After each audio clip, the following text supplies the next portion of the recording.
Tonight, some Saskatchewan patients are concerned as changes to the medications in the province's drug plan loom.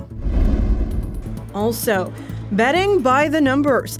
People in our province bet almost $32 million in the first 2 months of a locally regulated online gambling website.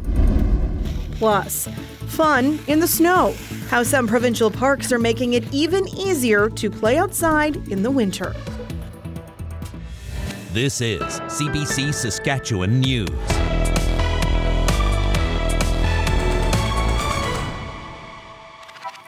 It is Monday, January 23rd, and the CBC Saskatchewan News starts right now. Good evening, and thanks for watching. Saskatchewan is making a change to its drug plan that is expected to affect 24,000 people whose prescriptions are covered by the plan.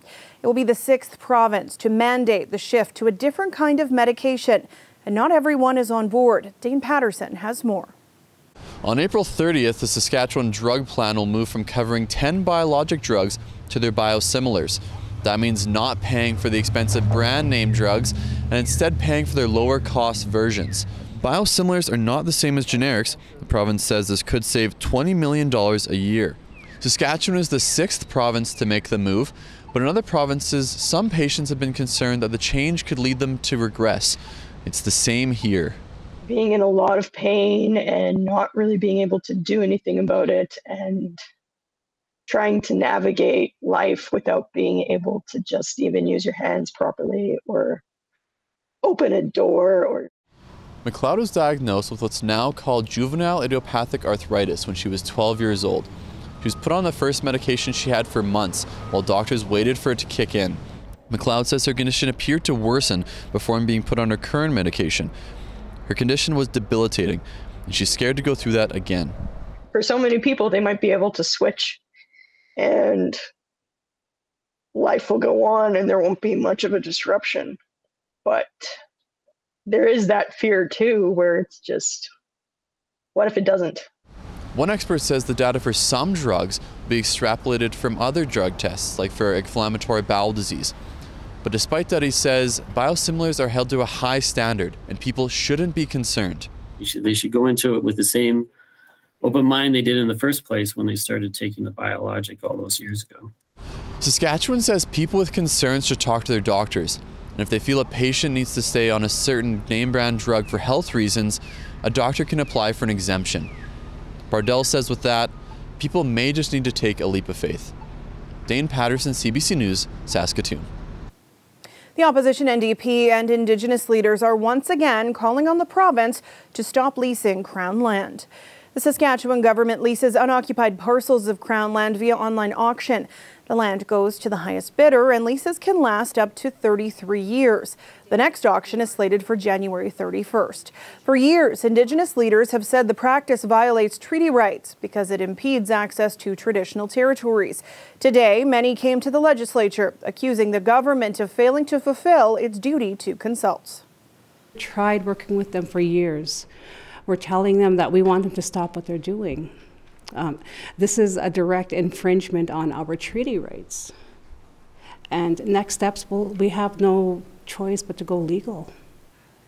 The government says it reviews each parcel of land consistent with the First Nation and Métis consultation policy framework to determine if the duty to consult is triggered. It says the Agriculture Ministry consults with affected nations and communities ahead of auctions. The new online gaming platform in Saskatchewan generated almost $32 million in wagers in the first 2 months of operation. The Saskatchewan Indian Gaming Authority was given exclusive rights to establish the province's first regulated website for online casino games and single-event sports betting. SIGA says the amount of money bet on playnow.com grew from just under $15 million in November to $17 million in December. But sports betting makes up just a fraction of that at just over $1 million. The rest went to e-casino gambling.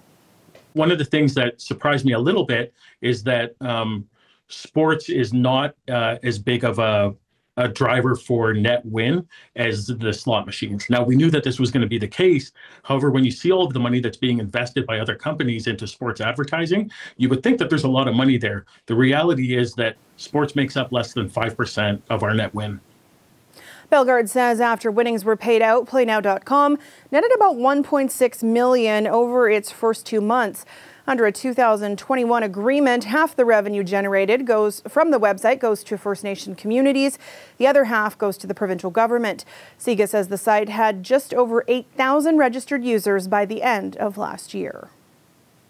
The pay hikes proposed by the Union for Canada Revenue Agency workers is raising questions. It's calling for a series of increases over 3 years to bump up the current wages by more than 30%. The union says it's needed to keep up with inflation. Some are calling their demands, quote, crazy. Nicole Williams has the details. It's a historic ask, but the union that represents CRA workers says it's necessary to keep up with the rising cost of living. People are having a hard time out there to make ends meet, and so that's why we're asking for a new contract with decent wage increases that keep up with inflation. Here's the breakdown of the proposal. First, the union wants a one-time 9% wage adjustment so it can be on par with other federal employees in similar positions. Then, wages would increase by 4.5% the first year and then 8% for the second and third years. Compounded over 3 years, it's a total of more than 30%.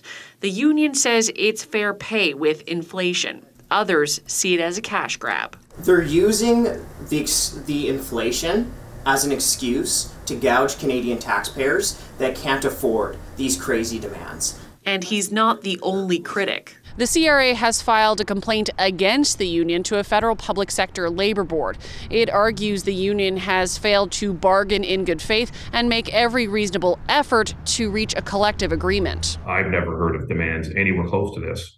Jock Climie is a labor lawyer based in Ottawa. He's helped negotiate collective agreements with the federal government for over 20 years. He says this might be a sign of things to come. We are seeing inflationary rates now at levels we haven't seen in 30 years. That combined with the most recent pandemic, I think has led to a lot of unions and employees being more aggressive in terms of their demands. But union officials say members just want a reasonable offer and are willing to play hardball.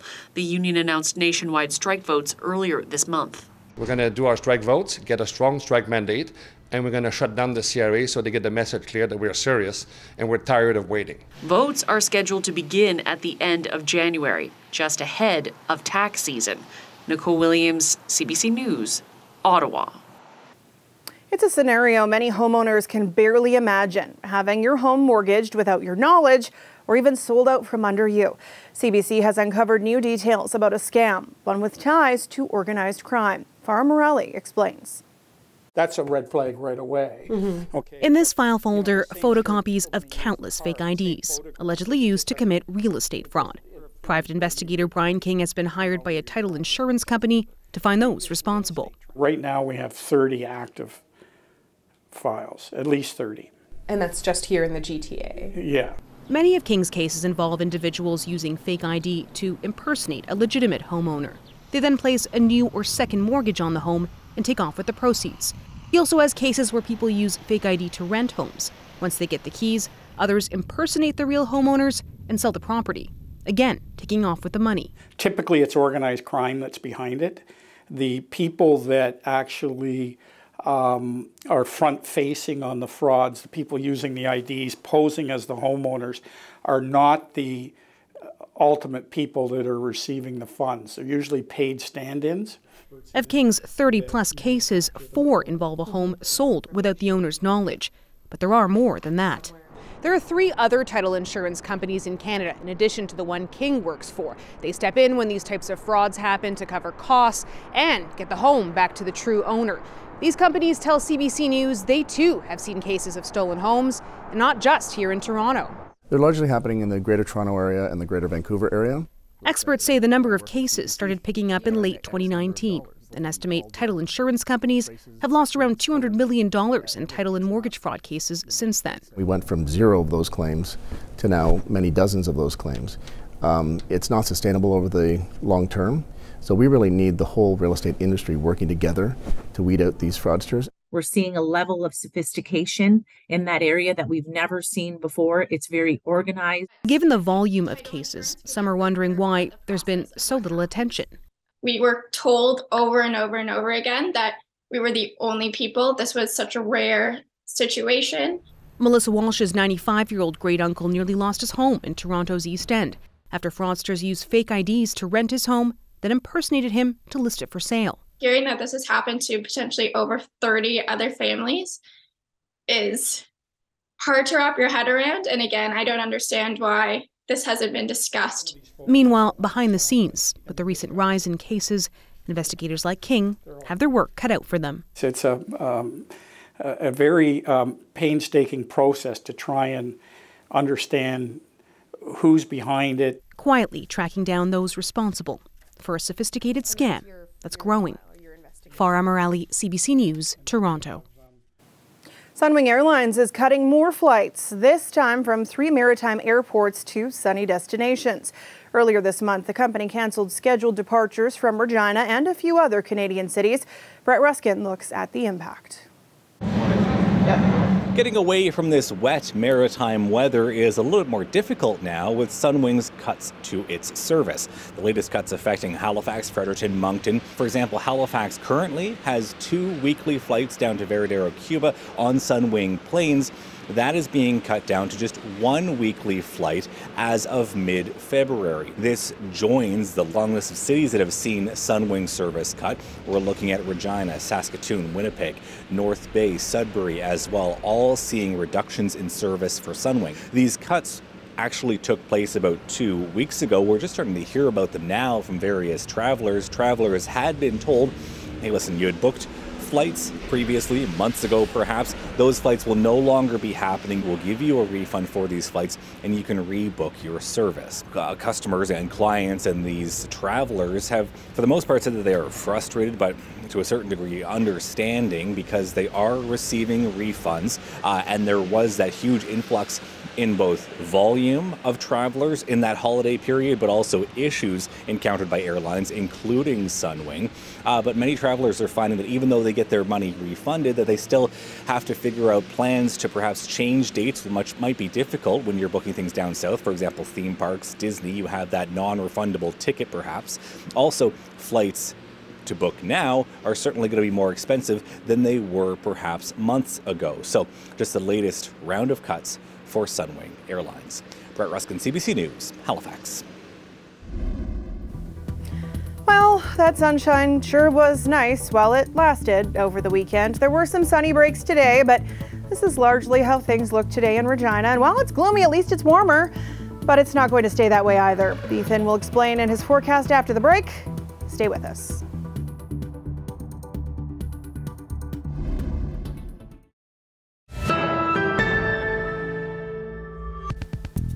Saskatchewan's provincial parks are known for being a hot summer destination, but they have some fun winter offerings too. Our weather specialist Ethan Williams headed out to Echo Valley Provincial Park to try out some of the activities. All right, here we go. Woo.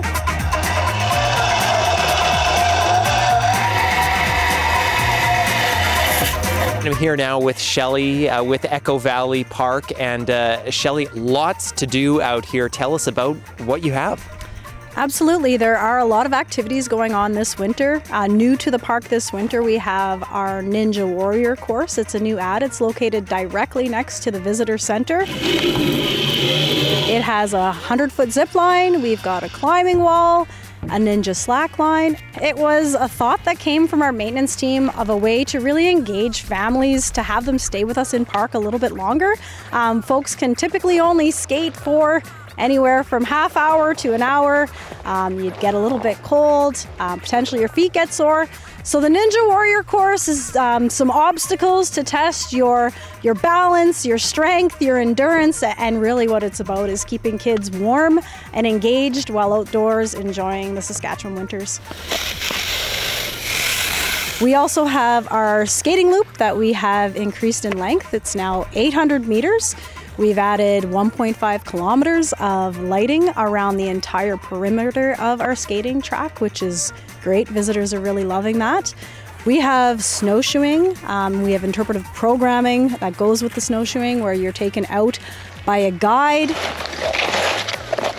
Echo Valley is one of a few parks in the province that are offering kind of these year-round activities, not just a summer venue. Why is that? So the province really sees the value in utilizing the resources that we have within the parks in more of a year-round fashion, and really providing residents access to, the natural environment, to be able to get outside and feel good, enjoy the winter. And certainly this January has been a prime time to come out and enjoy what we have to offer in the provincial parks in Saskatchewan. We were just discussing the fact that it's a beautiful day. The snow's falling straight down. We have no wind. So yeah, get out here and enjoy winter. This weather update is brought to you by Capital Ford Lincoln. The Trade and Upgrade event is on now.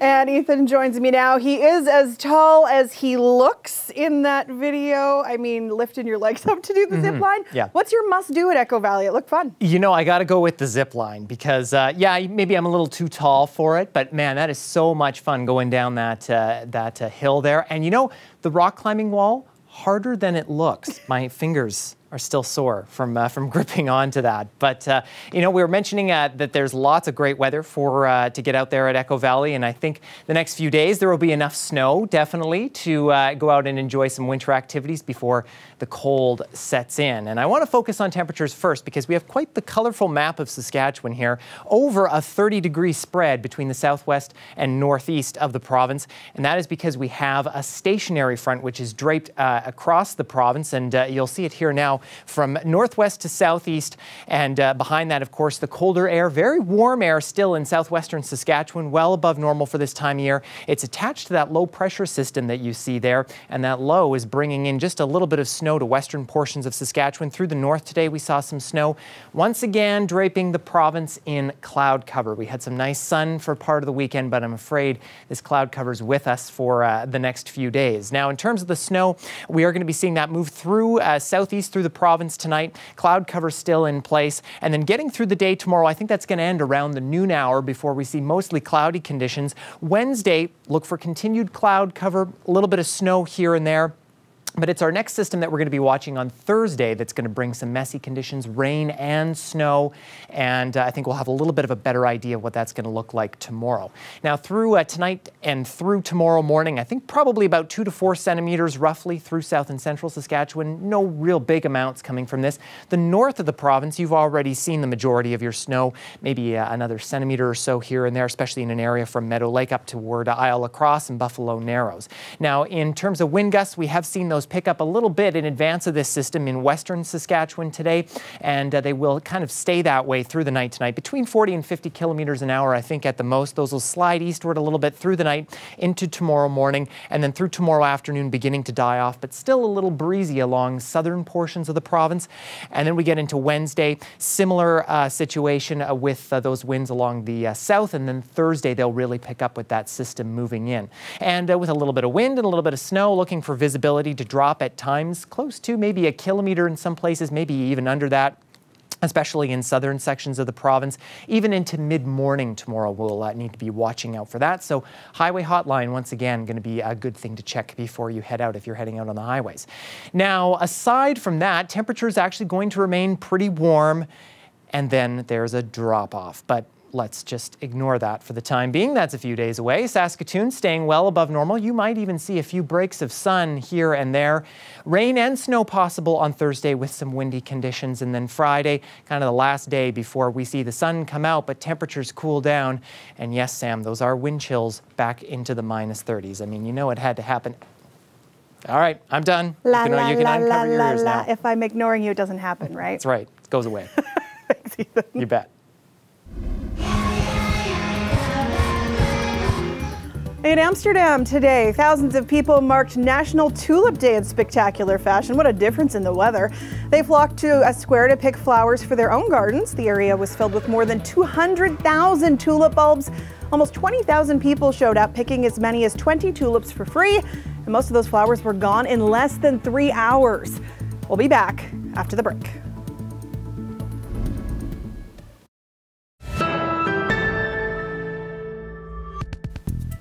Authorities are searching for a motive in the mass shooting at a dance club near Los Angeles on Saturday. 11 people have died and several were injured after a gunman opened fire during Lunar New Year celebrations.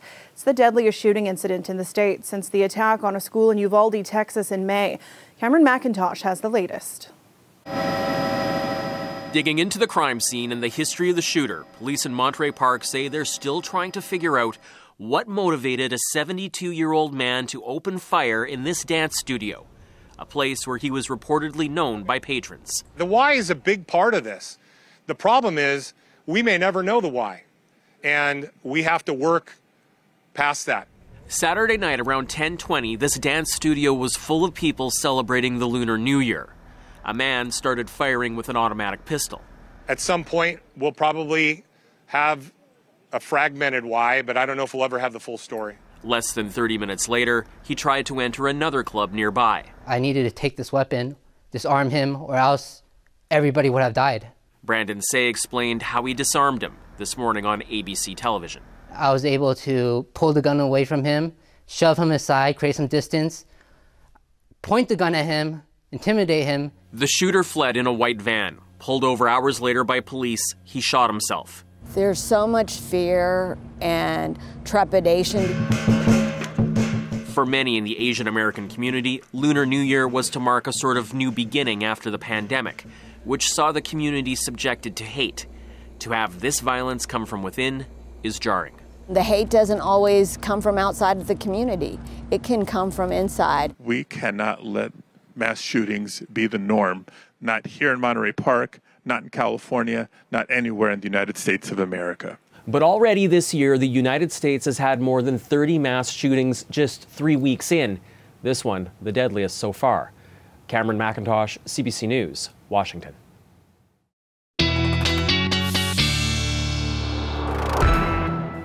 And Ethan is back with one last look at tonight's weather. And I don't think you have to cover your ears quite yet for this one, Sam, but we are looking at cloudy skies tomorrow in Regina. Maybe some lingering flurries, but winds will still be quite a bit strong tomorrow morning, so a little bit of blowing snow could be a bit of an issue. Snow stops, I think, by the noon hour. We'll have a nice temperature around -6, still a little gusty in some spots. Saskatoon, I think the snow's done by 8 a.m. tomorrow. Temperature's nice. Wind's going to be a little lighter for you as we head throughout the day, and you might even see some breaks of sun around the noon hour around -10. Now, we've loved seeing the rime ice and the cloud the last few days, the photos you've sent in, but how about a nice sunrise from Martin out in Vanguard? Take a good long look, Sam. I think it's the last time we're going to see the sun for a few days until it gets cold at least. I almost can feel that photo, though, like that sitting in the window when that sun, what a great, gorgeous photo. So beautiful. Thanks, Ethan. You bet. And before we leave you tonight, we know a backyard ice rink is a quintessential tradition for many Canadian families in winter.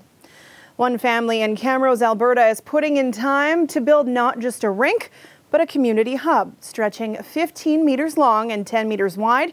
It's even become a haven for skaters and curlers alike. Many hockey tournaments, curling bonspiels, and holiday parties have all been taking place all winter.